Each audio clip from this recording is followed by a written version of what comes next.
ജപ്പാനിലെ കാൻസായ് അന്താരാഷ്ട്ര വിമാനത്താവളത്തിന് ഒരു പ്രത്യേകതയുണ്ട്. എന്താണെന്നോ അത്? കടലിലാണ് ഈ വിമാനത്താവളം നിർമ്മിച്ചിരിക്കുന്നത്. ഈ വിമാനത്താവളം നിർമ്മിക്കുന്നതിനു വേണ്ടി കൃത്രിമമായ ഒരു ദ്വീപ് നിർമ്മിക്കുകയാണ് ആദ്യം ചെയ്തത്. അതിനുശേഷം അവിടെ വിമാനത്താവളം പണിതുയർത്തി. ഈ വിമാനത്താവളത്തെ പറ്റിയാണ് നമ്മൾ ഇന്ന് ചർച്ച ചെയ്യുന്നത്. 1994 വിമാനത്താവളം ആദ്യമായി തുറന്നത്.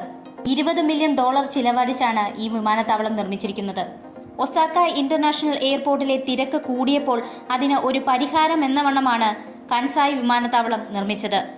ജപ്പാനിലെ ഗ്രേറ്റർ ഒസാക്ക ഏരിയയിലെ ഹോൻഷു തീരത്ത് ഒസാക്ക ബേയുടെ മധ്യത്തിലാണ് ഈ വിമാനത്താവളം സ്ഥിതി ചെയ്യുന്നത്. ഈ വിമാനത്താവളത്തിന് 2 ടെർമിനലുകളാണുള്ളത്.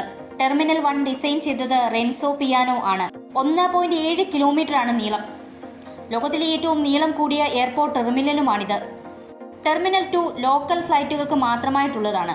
ലോകത്തിലെ ആകർഷണമുള്ള വിമാനത്താവളം ആണെങ്കിലും കുറച്ചു വർഷങ്ങൾക്കുള്ളിൽ ഈ വിമാനത്താവളം മുങ്ങിപ്പോകുമോ എന്ന ആശങ്കയിലാണ് എല്ലാവരും.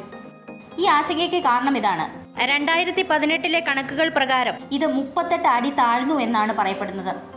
ഇത് എഞ്ചിനീയർമാർ പ്രവചിച്ചതിലും 25% കൂടുതലാണ്. കെട്ടിടങ്ങളുടെ മറ്റും വെയിറ്റും വെള്ളം പൊങ്ങുന്നതുമെല്ലാം ഈ വിമാനത്താവളം വെള്ളത്തിലടിയിലാകുന്നതിലേക്ക് നയിക്കുമെന്നാണ് പറയുന്നത്. കടലിനു നടുക്കായതുകൊണ്ട് തന്നെ കാലാവസ്ഥാ വ്യതിയാനങ്ങൾ കടലിൽ ഉണ്ടാക്കിയേക്കാവുന്ന മാറ്റങ്ങളും ഈ വിമാനത്താവളം മുങ്ങുന്നതിന് കാരണമാകുന്നുവെന്ന് കരുതപ്പെടുന്നു. ചില വിദഗ്ധർ 100 വർഷമെങ്കിലും ഈ വിമാനത്താവളം നിലനിൽക്കുമെന്ന് അഭിപ്രായപ്പെടുന്നു. എന്നാൽ മറ്റു ചിലർ അഭിപ്രായപ്പെടുന്നത് ഇത് 25 വർഷത്തിനുള്ളിൽ അപ്രത്യക്ഷമായേക്കാം എന്നാണ്.